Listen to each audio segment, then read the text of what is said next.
तब चंद्रगुप्त ने अखंड किया। फिर अपनी कलम के दम पे उसे भीमराव ने बुलंद किया। जब भारत अपना बिखरा था तब चंद्रगुप्त ने अखंड किया। फिर अपनी कलम के दम पे उसे भीमराव ने बुलंद किया। उस देश के कुर्सी पे अब तो ऐसा ठग है बैठा। उस देश के कुर्सी पे अब तो ऐसा ठग है बैठा। जो देश को ऐसे बेच रहा कि नाम पड़ा विक्रेता। वो चाय बेचते बेचते अब बन गया देश विक्रेता। आया देश विक्रेता, देखो आया देश विक्रेता। आया देश विक्रेता, देखो आया देश विक्रेता।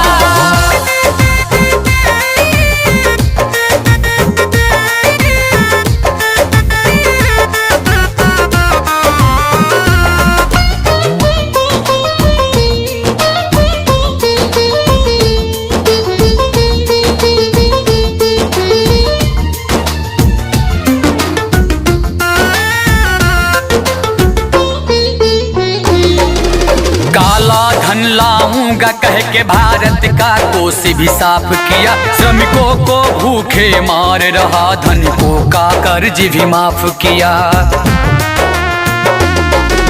काला धन लाऊंगा कह के भारत का कोष भी साफ किया। श्रमिकों को भूखे मार रहा, धनिकों का कर्ज भी माफ किया। धनिकों का कर्ज भी माफ किया। धनिकों का कर्ज भी माफ किया।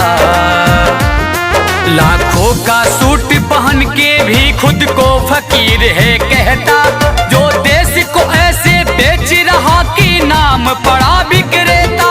वो चाय बेचते बेचते अब बन गया देश विक्रेता।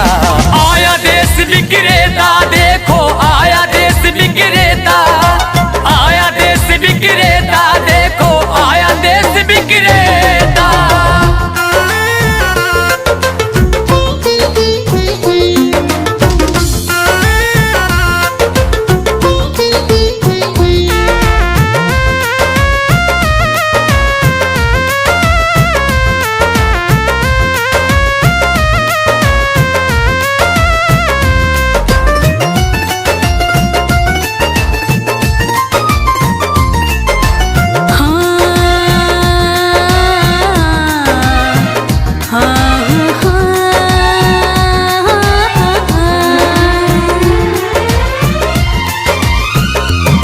मीडिया तो उसके जूते का कैसा है स्वाद बताती है। जब जब चुनाव हो तब उसको माँ की याद आती है। मीडिया तो उसके जूते का कैसा है स्वाद बताती है। जब जब चुनाव हो तब उसको माँ की याद आती है। माँ की याद आती है। माँ की याद आती है। किसी का संग दिल पति है तो वो किसी का मतलबी बेटा। जो देश को ऐसे बेच रहा कि नाम पड़ा विक्रेता। वो चाय बेचते बेचते अब बन गया देश विक्रेता। आया देश विक्रेता, देखो आया देश विक्रेता। आया देश विक्रेता, देखो आया देश विक्रेता। जब भारत अपना बिखरा था तब चंद्रगुप्त ने अखंड किया। फिर अपनी कलम के दम पे उसे भीमराव ने बुलंद किया। उस देश के कुर्सी पे अब तो ऐसा ठग है बैठा। उस देश के कुर्सी पे अब तो ऐसा ठग है बैठा।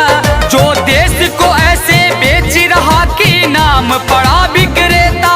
वो चाय बेचते बेचते अब बन गया देश विक्रेता।